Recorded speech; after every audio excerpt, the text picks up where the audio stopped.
앞서 그 찬송가를 이제 저희들이 194장이 그 서로 이제 옛날 찬송가하고 같은 새 찬송가임에도 불구하고 그 찬송이 달랐다는 얘기를 했습니다. 그래서 저는 처음에 예배 준비를 하다가 좀 당황을 했습니다. 며칠 전에요. 그래서 왜 찬송이 다를까? 뭔가 이게 오판이 나지 않았을까? 뭐라 그러죠? 그 편집상에 문제가 있지 않을까라고 생각을 해서 한참을 뒤졌는데 알 수가 없었습니다. 그래서 아는 지인 목사님들한테 보냈더니 제대로 알고 있는 사람이 아무도 거의 없다시피 했습니다. 어떤 분이 이제 그 답변을 보내오긴 했는데 그 답변은 AI에게 유행하는 AI에게 물어봐가지고 그 출처를 알았다고 합니다. 그 이유는 뭘까요? 아마도 그 찬송을 부르지 않거나 요새처럼 경배와 찬양식의 어떤 그런 찬양송으로 부르다 보니까 아마도 찬송가를 옛날보다 덜 부르고 부르더라도 그 부르는 찬양이 아주 제한적으로 부르기 때문에 발생되어진 일들이지 않을까라는 생각을 해봅니다. 우리는 이미 이것이 다 옳다라고 생각이 되어지는데 아닌 것들이 있습니다. 활자들의 경우도 많이 있죠. 또 어떤 때는 신문 기사로 보도가 되긴 하지만 그 신문 기사조차도 어떤 때는 부정확할 때가 참 많이 있는 것 같습니다. 또 그런 경우도 있습니다. 어떤 사람에 대해서 어떤 사람이 주변에서 지인이 어떤 조언을 하죠. 누구가 너한테 이렇게 얘기를 해 라고 하니까 어떤 일이 벌어집니까? 그 사람의 얘기가 틀리고 혹시나 모함하는 것임에도 불구하고 그것이 옳다라고 여길 때가 있습니다. 또는 이런 경우도 있을 수 있겠죠. 카톡을 어느 사람이 악한 의도를 가진 사람이 내 친구의 휴대폰을 몰래 가져다가 잠시 틈났을 때 몰래 가져다가 내가 보낸 것처럼 막 욕을 하고서는 보내고서는 그 카톡을 싹 지웠다고 쳐봅시다. 그럼 그 친구는 나에게 그런 문자가 갔다는 것을 모를 수도 있을 것입니다. 그러면 그 갈등 관계가 벌어질 때 그 갈등이 어떻게 벌어졌는지 또는 내 입장 속에서도 달라질 것이고 그 친구 입장 속에서도 당황스러울 때가 있을 것 같습니다. 우리 주변에는 그 객관성을 잃어버리는 많은 일들이 종종 있곤 합니다. 또 그런 객관성을 잃어버리는 일들 중에 하나가 이런 게 또 있는 것 같아요. 우리 성도님들은 가끔 그런 얘기 있죠. 선을 넘지 말라라고 얘기를 하면서 그 선을 넘지 말아야 될 것 중에 하나가 그런 게 있죠. 아무리 내게 기분이 나빠도 가족은 건들지 마라. 가족은 건들지 말라고 얘기하죠. 그 얘기는 뭡니까? 가족한테 욕을 하거나 그렇게 되면 나한테 욕을 하는 것은 참을 수 있어도 가족에 대해서 문제를 일으키면 못 참겠다라는 거죠. 그 얘기는 뭘까요? 어떤 때는 그것이 부당한 공격이고 가족에 대한 선을 넘는 공격일 때도 있지만 또 어떤 경우는 이럴 수도 있을 것 같습니다. 가족 중에 누가 잘못된 일을 행했다 할지라도 그 가족에게 어떤 법적 처벌이 이루어지거나 눈에는 눈, 이에는 이 식으로 어떤 공격이 이루어지면 가족이란 이름으로 누구 편을 많이 듭니까? 가족의 편을 드는 경우도 있습니다. 거기에는 뭐가 없나요? 정의가 없을 수 있습니다. 공의로움이 없을 수 있습니다. 차라리 어떤 때는 객관적이고 사회적인 통념으로 봐서는 가족이 잘못했을 때 그냥 감싸는 것이 아니라 그것을 어느 부분에 있어서는 처벌받도록 놔두는 것이 문제를 해결하는 방식일 때도 있을 수 있다는 겁니다. 그건 쉬운 일은 아니겠죠. 대표적으로 우리나라의 많은 그 대통령들도 그 지난 세월들을 보게 되면 가족 문제를 제대로 돌보지 못해서 무너진 사람이 참 많습니다. 그것은 어떤 때 독재자이건 간에 어떤 때는 민주적 대통령이라 할지라도 그런 부분에 실수를 많이 합니다. 아들 문제로 인해서 무너진 대통령도 있었었고 또 여러 가지 문제로 힘들어진 가족들의 그런 정치 지도자들도 많이 있곤 합니다. 오늘 본문에 요압이란 인물이 바로 그러합니다. 이 요압이라는 인물은 바로 그런 모습 속에서 대표적인 인물이라고 얘기할 수가 있습니다. 요압은 바로 누구보다도 다윗의 충신 중에 하나였었고 다윗의 핵심 신하 중에 한 사람이었습니다. 요압은 많은 공헌을 다윗 앞에서 행했습니다. 대적들을 처음 무수는데 대표적인 장수가 되었었고, 또 다윗이 우리아의 아내 문제로 어려움을 겪었을 때 그 문제를 해결하기도 했었고, 반란이 일어났을 때 그 반란의 문제를 해결하기도 했었고, 다윗이 5점 중에 하나였던 인구조사로 인해서 하나님의 징벌이 임했었을 때 그것이 부당하다라고 조언을 했던 유일한 사람이라고도 이야기할 수 있는 사람이 바로 그런 사람이었습니다. 그런데 그 사람이 오늘 본문에 의하면 사실은 좀 부정적인 의미의 복수를 행했던 사람의 한 예로서 뽑힐 수 있습니다. 저희가 복수하시는 하나님을 언급하면서 인간적인 잘못된 복수의 예로서 이 요압을 들 수 있다라는 것이죠. 자, 오늘 본문은 어떤 사건일까요? 그냥 보면 잘 모를 수도 있습니다. 21절에 보게 되면 그런 얘기가 등장합니다. 아브넬이 다윗에게 말하되 내가 일어나 가서 온 이스라엘 무리를 내 주 왕의 앞에 더불어 언약을 맺게 하고 마음에 원하신 대로 모든 것을 다스리시게 하리이다 하니 이에 다윗이 아브넬을 보내매 그가 평안히 가니라 라고 되어 있습니다. 자, 이 아브넬은 어떤 사람일까요? 또 지금 이 사건의 그 시점 속에서는 어떤 일이 벌어지고 있는 것일까요? 어떤 사건이냐면 이 사울 집안이 그 다윗의 그 전 왕이었던 사울 왕이 다 죽고 요나단과 함께 죽고 난 이후에 그 다음 바로 어떻게 됐을까요? 다시 왕으로 세워지긴 했지만 이것이 정권 초기라는 차원에서 어떤 일이 있었을까요? 사울의 집안에 남은 사람이 있어서 그 나름대로 왕을 세우고 사울 왕국이 있고 그 다음에 어떻게 해요? 다윗 왕국이 있었던 일종의 그 남북 관계의 그 상황이었습니다. 그럼 이 아브넬은 어떤 사람일까요? 바로 사울의 아들이었던 그 사람의 장수로서 살아왔던 사람입니다. 근데 이 사람이 사울의 그 아들 그 왕과 문제가 생겨서 바로 어떻게 하냐면 그 문제가 생겨서 이 아브넬이 다윗에게 와서 오늘 본문처럼 뭐합니까? 이스라엘 무리라는 얘기는 이 다윗에 속해 있던 이 그 지파를 제외한 그 나머지 그 지파를 이제 어떻게 해요? 다윗 왕에게 끌어오겠다라는 얘기입니다. 그 마음의 무리를. 그럼 어떻게 됩니까? 이제 그 사울 집안만이 아니라 다윗이 온 이스라엘을 다스릴 수 있도록 해주겠다라는 얘기입니다. 이건 좋은 얘기죠. 그죠? 그렇게 해서 다윗이 이 아브넬을 돌아가게 합니다. 이것은 다윗 입장 속에서는 아주 득이 되는 일이고 좋은 일입니다. 그런데 여기서 멈추지 않습니다. 다윗의 신복들과 요압이 적군을 치고 크게 노력한 물건을 가지고 돌아오니 아브넬은 이미 보냄을 받아 평안히 갔고 다윗과 함께 헤브론에 있지 아니한 때라고 되어 있습니다. 아직은 이 다윗 왕조가 유다 왕조가 견고해지지 않았기 때문에 어떤 일이 벌어지고 있습니까? 요압 다윗의 장수라고 얘기할 수 있는 요압과 다시 여러 충신들이 주변을 정리하고 정복하고 그리고 돌아왔다는 얘기입니다. 아마도 어쩌면은 그 사울에게 속해 있던 지역하고의 전투가 벌어졌을 수도 있고 주변의 가나안 족속들과의 전쟁도 벌어질 수 있었을 것입니다.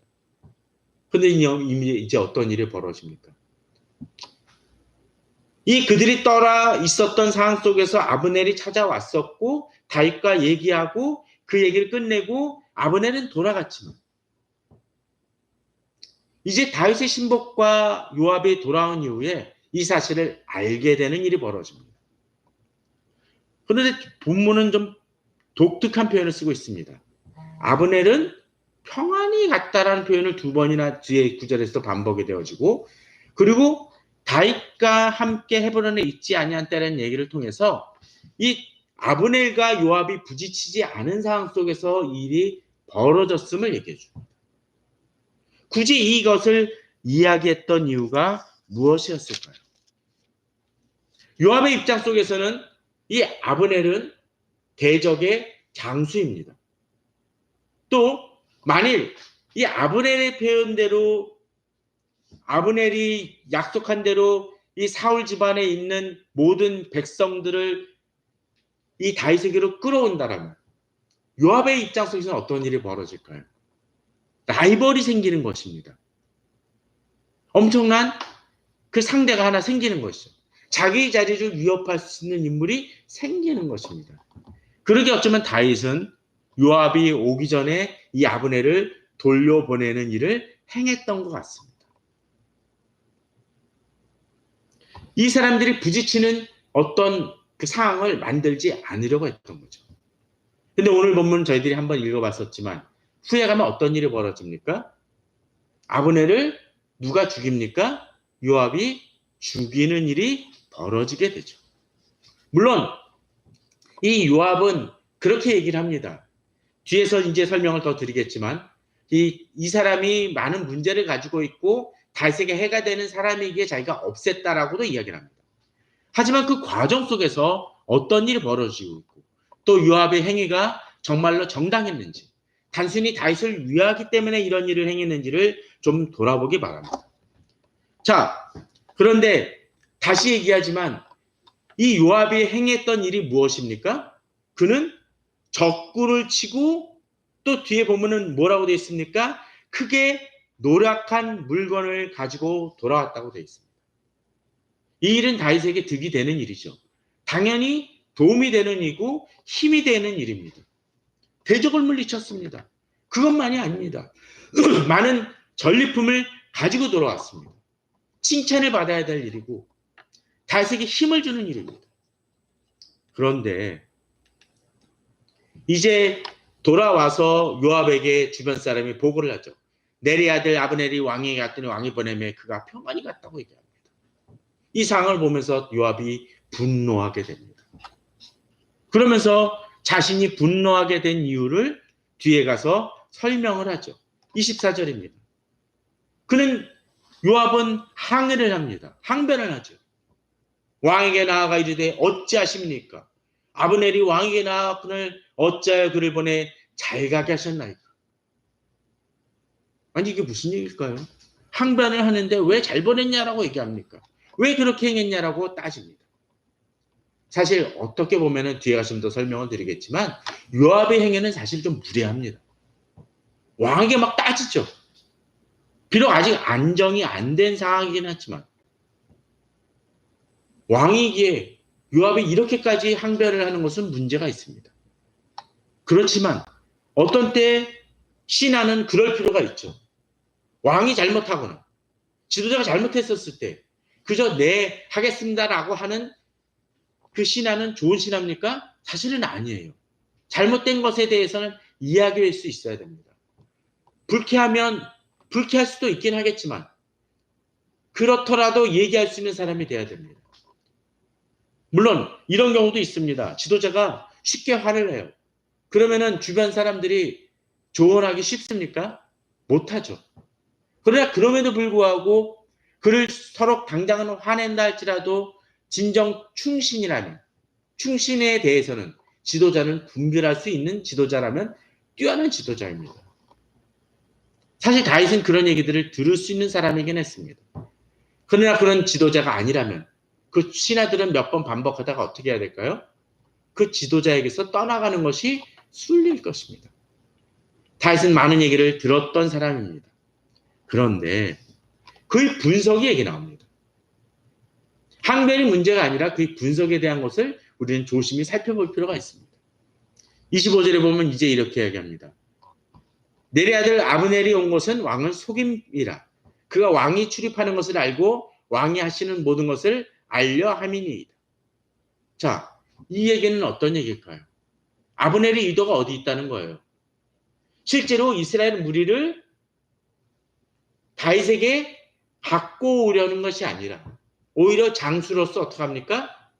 염탐하고 지금의 이 다윗의 상황을 알게 된 파악을 해가지고 분석을 해가지고 그것을 가지고 이제 다윗을 치려 하는 목적이 있다라는 것입니다. 충분히 전략가로서 신하로서 이렇게 판단할 수 있을 것 같습니다. 그렇지 않습니까? 다윗이 그에 대해서 어떤 경계심도 없이 평안히 보냈다라고 되어 있고 대화를 했습니다. 어떻게 보면은 아브넬이 이야기하는 아첨하는 말에 속아서 우린 다 이래라면서 보여주는 상황이었을 수 있습니다. 히스기야 왕이 이전에 그랬었죠. 그가 아팠었을 때 다른 나라에서 와가지고 문병으로 오니까 자기 모든 것을 보여줬습니다. 그랬더니 나중에 선지자가 뭐라고 합니까? 당신이 이것을 모두 보여줬으니 그들로 인해서 당신이 망할 것이다라고까지 경고를 합니다. 어떤 때 평화를 추구하고 문제를 전쟁이 아니라 무력으로 행하지 않고 대화로 풀려는 것은 좋은 일이지만 그 얘기가 자기 마치 카드 게임 하는 것처럼 자기의 패를 모두 보여주는 사람이 어리석고 거기서 질 수밖에 없는 것처럼 그런 일을 범하면 안 되는 것은 너무나 당연합니다. 요압의 말은 그렇게 비춰집니다. 그런데 요압은 그 말장난을 약간 치고 있는 듯해 보여집니다. 25절의 앞부분을 보십시오. 왕도 아시잖아요. 이 얘기는 뭡니까? 다윗 왕도 안다라고 얘기를 했는데 다윗 왕이 나는 그거 몰랐어 또는 알았어 라고 얘기하기 전에 그를 이미 규정합니다. 다윗의 말을 이렇게 가려고 유도하고 규정합니다. 우리 주변에 그런 분들 있죠. 가끔 얘기하다 보면 야 이거 진짜 그렇지 않냐? 철수야 라고 얘기합니다. 그게 뭐예요? 이미 그 사람이 어떤 대답을 하도록 정해버리죠. 이거 어떤 물건을 보시 이거 너무 촌스럽지 않니? 너도 그렇게 생각하지? 라고 얘기하면 촌스럽지 않은데 말하기가 쉽지 않습니다. 일종의 억압이죠. 마치 사람들이 그런 얘기하죠. 어느 상사가 회식을 와가지고 중국집에 와가지고 모든 걸 다 먹고 싶은 대로 다 먹어. 근데 난 짜장면 먹고 싶네라고 하면 뭐합니까? 짜장면으로 한정되거나 그 이상의 요리를 시킬 수가 없게 됩니다. 마치 요압의 행동이 그렇습니다. 물론 지금 왕은 누굽니까? 다윗이에요. 그런데 다윗이 왕이긴 했지만 힘이 있습니까? 아직은 힘이 안정되지 않았어요. 아직 10지파 정도는 베냐민 지파에게 속해 있습니다. 그러기에 그는 힘이 없습니다. 그러니까 어떻게 해요? 사실 지금은 좀 더 힘을 가져야 될 상황인데 그러지 못하니까 이 요압의 말에 대해서 대놓고 반박하기가 쉽지 않고 부담될 수 있었습니다. 그러고서는 이제 그가 어떤 일을 행합니까? 26절에 보게 되면 이에 요압이 다윗에게서 나와서 전령들을 보내 아브넬을 쫓아가게 하였더니 이제 그러고서는 아브넬을 데리고 왔는데 다윗은 뭐합니까? 알지 못하였다라고 되어 있습니다. 앞서같이 말할 수는 있을지 모릅니다. 그런데 그 다음에 요압이 하는 행동이 뭐예요? 다윗이 알지도 못하는 상황 속에서 독단적으로 어떻게 합니까? 아브넬을 돌아오게 합니다. 이거는 다윗이 명령하고는 아무 상관없는 일이죠. 독단적인 행동이에요. 그리고 27절에는 어떻게 하죠? 아브넬이 헤브론으로 돌아옵니다. 왜냐하면 아브넬은 왕인 다윗이 이 아브넬을 평안히 돌려보냈으니까 협상이 다 끝났다고 생각을 하니까 이제 결정이 났으니까 왕이 억울해했는데 왕이 동의했는데 뭔 상관입니까? 그렇게 돌아왔는데 어떻게 하죠? 그를 데리고 성문화로 들어가 거기서 배를 찔러 죽이니 조용히 말하는 것처럼 그리고 속이고 죽이는 거죠. 전투입니까? 전투가 아니었어요. 그냥 속임수로 죽이는 것입니다. 정당한 방법이 아니죠.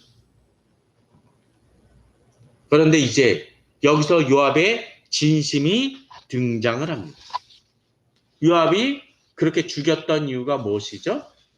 이는 자기 동생의 하사엘의 피로 말미암음이었더라. 요압의 지금의 이 구절에 의하면 요압이 이렇게 아브넬에게 행했던 이유가 뭡니까? 바로 동생에 대한 복수라는 것입니다. 특별히 어떤 일? 바로 자기의 동생을 건드리는 것이죠. 요압은 그 대충 삼형제가 있었습니다. 이렇게 죽였던 아사엘만이 아니라 아비새라는 동생이 있었습니다. 이 세 동생이 있었는데 바로 그 세 동생 중에 하나를 누가? 바로 아브넬이 죽였었다라는 것이죠. 사실 성경 속에서 가족들이 죽음의 문제가 발생되어졌을 때를 대비해서 그런 살인행위가 가족들을 잃은 그들이 복수하는 것을 막기 위해서 이스라엘 지파에게 한 가지 만들었던 제도가 하나 있었죠. 그게 뭐였나요? 도피성이라는 제도였었죠. 그래서 살인한 사람은 어떻게 합니까? 그쪽으로 보냅니다. 근데 그 살인했을 때 보내는 조건이 하나가 더 있죠. 어떤 것이었나요?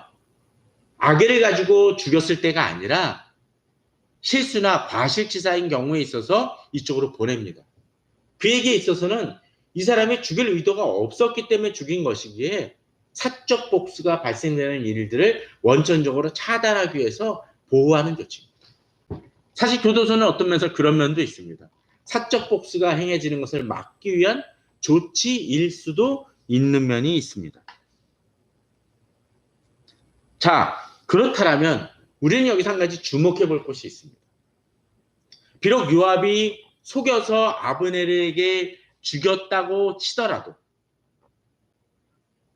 아브넬이 부당하게 이 아사엘을 죽였다라면 어떻게 해야 되죠? 그에 응징하는 처벌과 어떤 면에서는 사적 복수라 할지라도 1대1의 그 복수를 행하는 것은 어쩌면 당연한 일일지도 모릅니다. 이해되는 부분은 있을지 모릅니다. 그러면 과연 그러한가라는 것을 돌아볼 필요가 있다. 또 한 가지, 우리가 이 부분을 보면서 한 가지 몇 가지 주목해 볼 부분이 있습니다. 만약 어떤 사람이 복수를 한다면 그 복수를 할 자격이 있는가라는 것도 검토해 봐요. 예컨대 요압이 아브넬에게 복수하는 것이 그는 합당한 자격이 있는가라는 거하고 또 한 가지, 어떤 사람이 죽었었을 때 이렇게 아브넬처럼 갑작스럽게 속임을 당해서 죽었었을 때 이 아브넬이 그렇게 살만한 사람인가라는 것들도 한번 생각을 해봐야겠죠.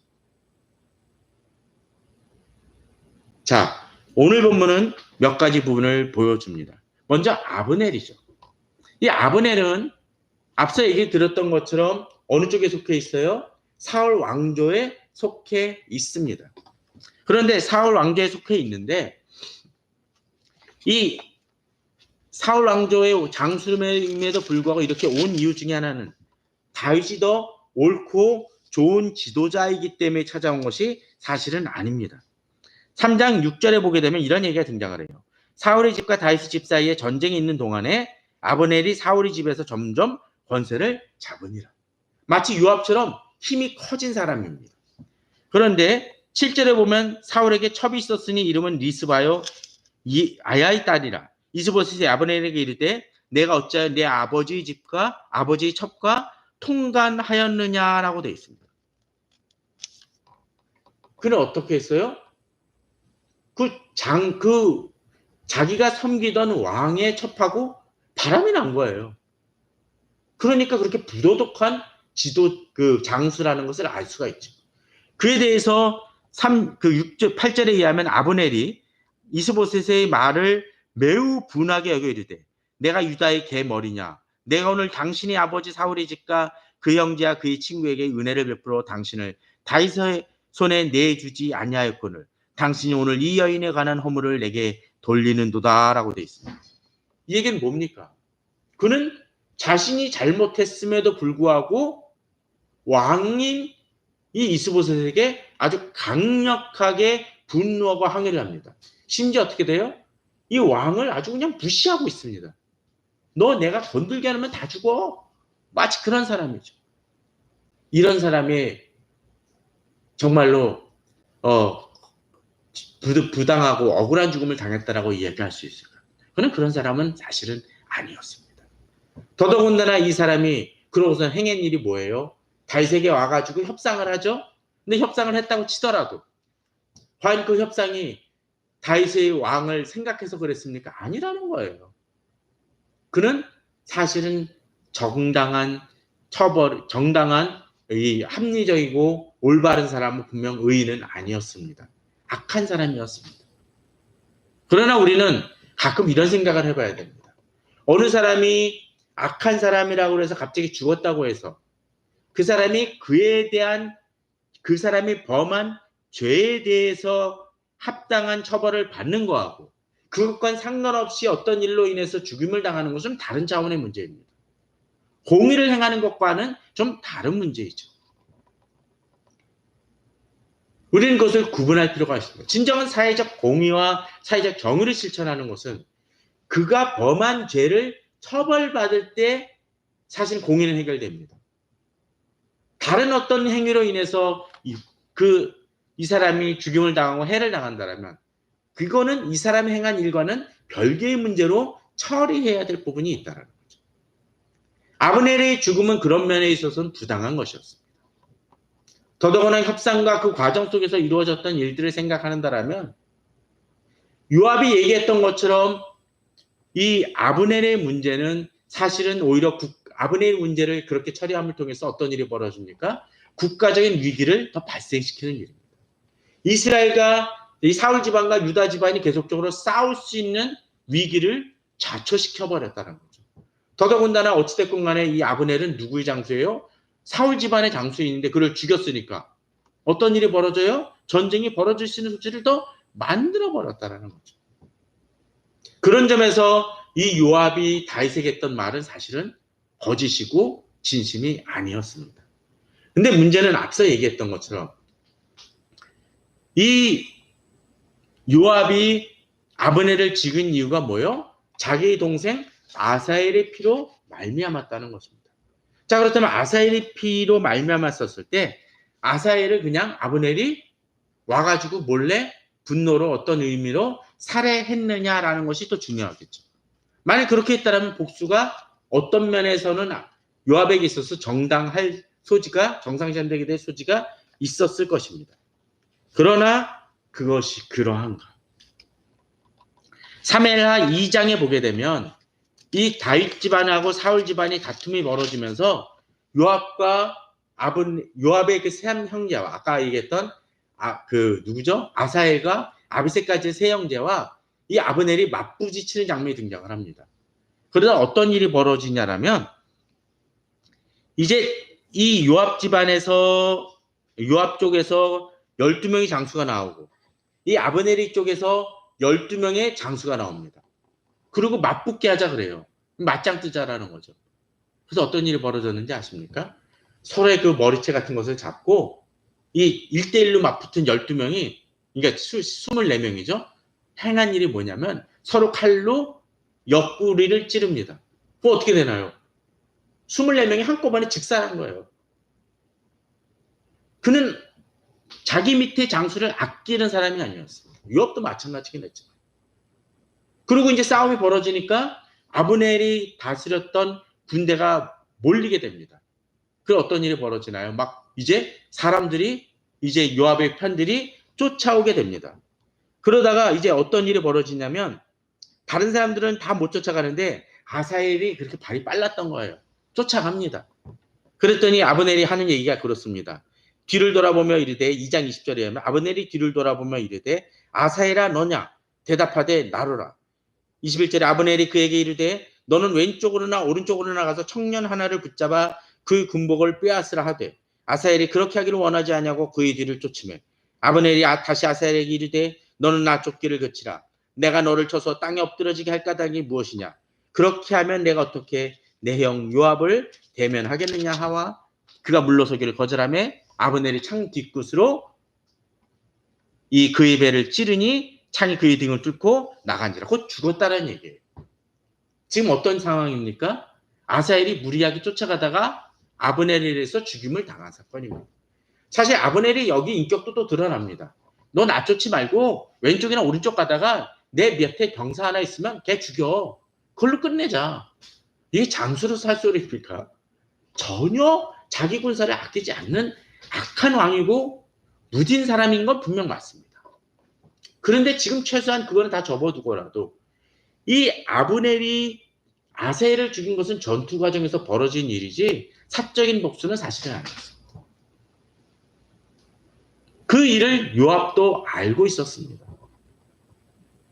그렇다면 차라리 요압이 나중에 가서 아브넬하고 싸우거나 그랬을지 모르는데 이제 그는 이 요압은 어떤 일을 행합니까? 아브넬이 다윗에게 찾아왔던 이 사건을 통해서 어떻게 그를 속이고 이제 아브넬을 죽이고 만 거죠. 아브넬도 참 둔감한 사람입니다. 자기가 요압의 동생 아사엘을 죽였다라는 것을 전혀 그것을 통해서 요압이 어떤 마음을 품을 거라고는 아무 생각도 못하는 아주 무딘 사람이라는 거죠. 그 화를 자초한 면이 있습니다. 그것을 이용해서 요압은 이 아사엘을 이 아브넬을 죽이고 맙니다. 어디까지나 사적 복수임을 알 수가 있다라는 거죠. 사실 이러한 행동은 요압이 이것만으로 그치지 않습니다. 다윗의 아들이었던 압살롬이 반란을 일으켰었을 때, 그리고 이제 뒤에 쫓기다가 역전의 드라마가 벌어지면서 이제 압살롬의 군대를 치게 됐었을 때 다윗이 당부를 합니다. 나를 생각해서라도 그를 죽이지 말아달라. 나를 위하여 젊은 압살롬을 너그러이 대해달라라고 이야기합니다. 그 얘기를 모든 백성이 다 들었다고 되어 있습니다.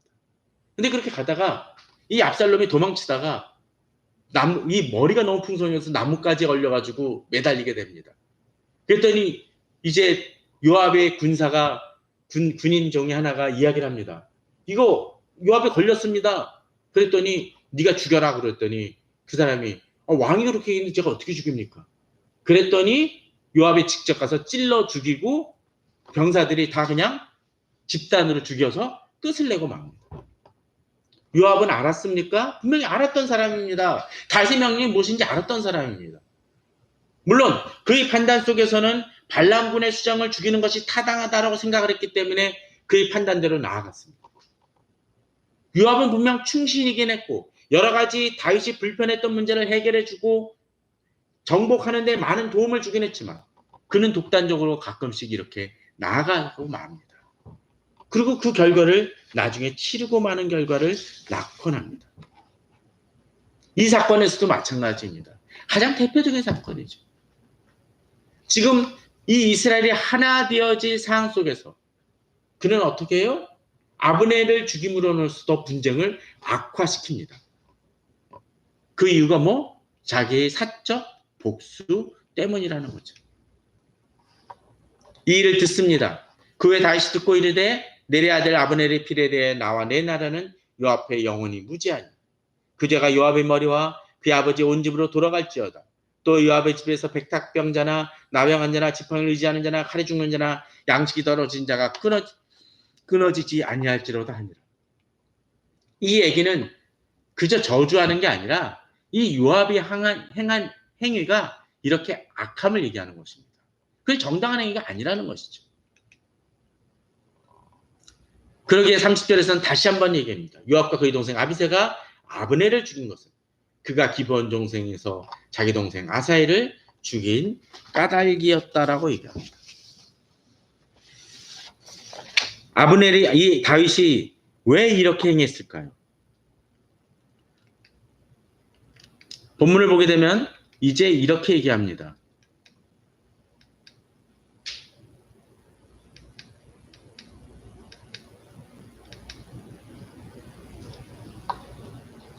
뒤에 가면 이제 이런 얘기가 등장을 하는데 39절에 의하면 여기 본문을 읽지 않았지만 내가 기름 부음 받은 왕이 되었으나 오늘 약하여서 스루야의 아들인 이 사람을 제어하기가 너무 어려우니 여호와는 악행한 자에게 그 악한 대로 갚을지로다 하니라 라고 되어 있습니다.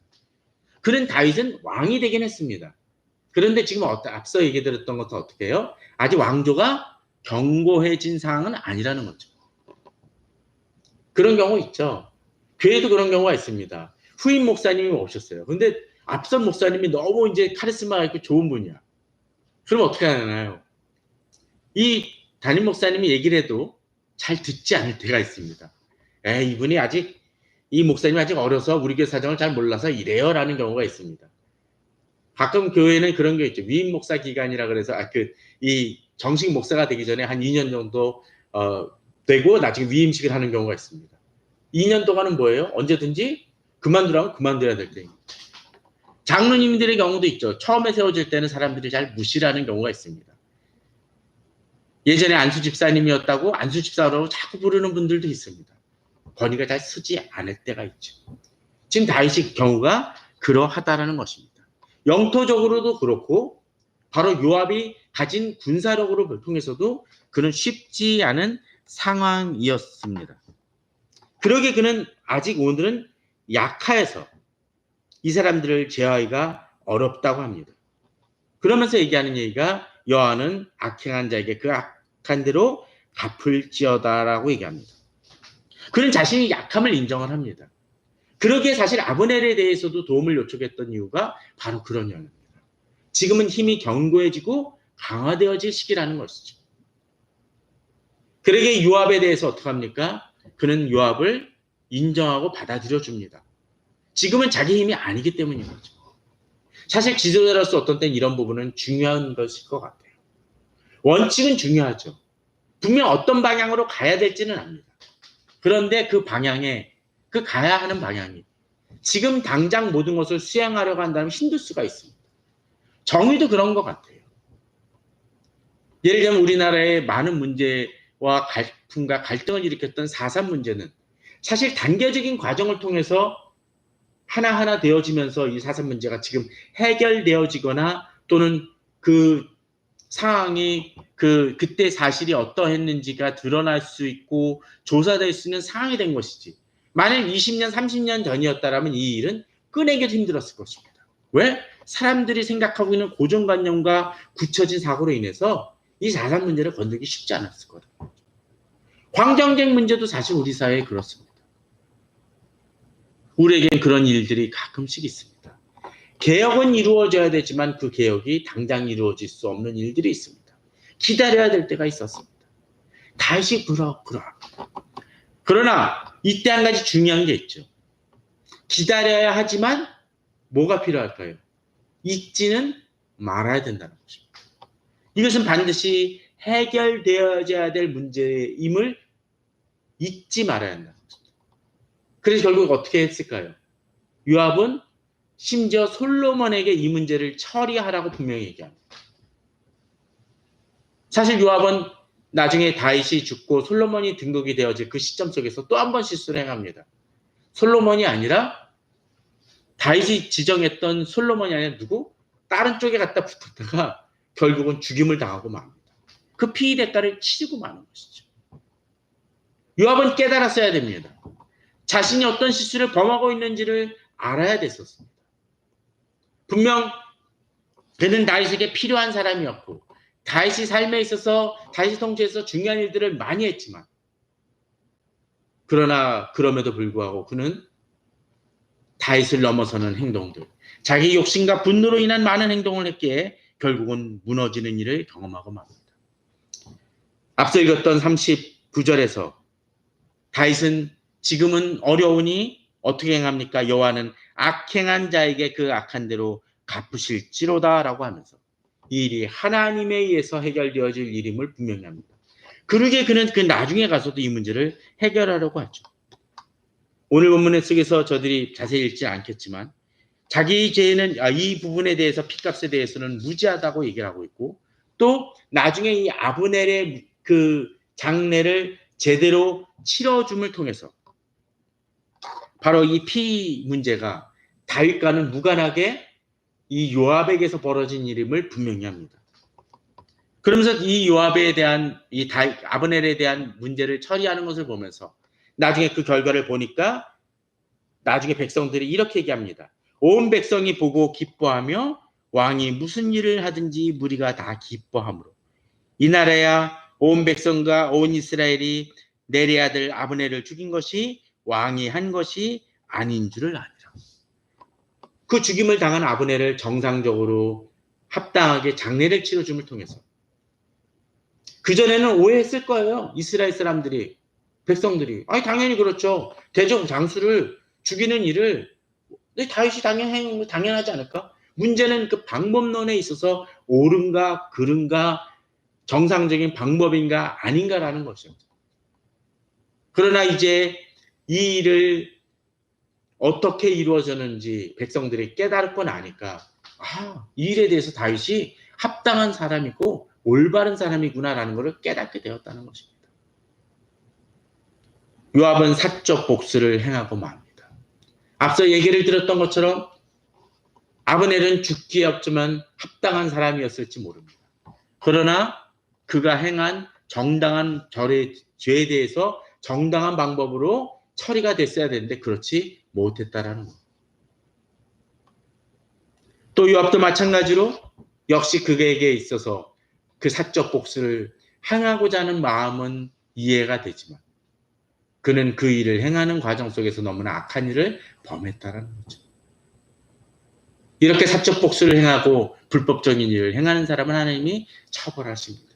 오늘 본문처럼 결국 그는 불행한 결과로서 그의 삶을 마감하고 맙니다. 저는 우리 성도님들이 살아가면서 억울한 일을 당할 때도 많지만 그 문제가 진정 어떻게 해결되어져야 될지에 대한 합리적인 사고를 하는 끈을 놓치지 마시기 바랍니다. 특별히 하나님께서 일을 행하셔야 된다는 것을 잊지 말아야 합니다. 내가 행하려고 할 때 일은 오히려 꼬이고 망칠 수 있습니다. 하나님 보시기에는 우리의 행위가 악할 수 있다는 것. 그런 점에서 지금 우리가 어떻게 살아가는지를 하나님의 기준 속에서 돌아보시는 우리 성도님들 되시기를 주님의 이름으로 축원합니다. 다 같이 기도하겠습니다.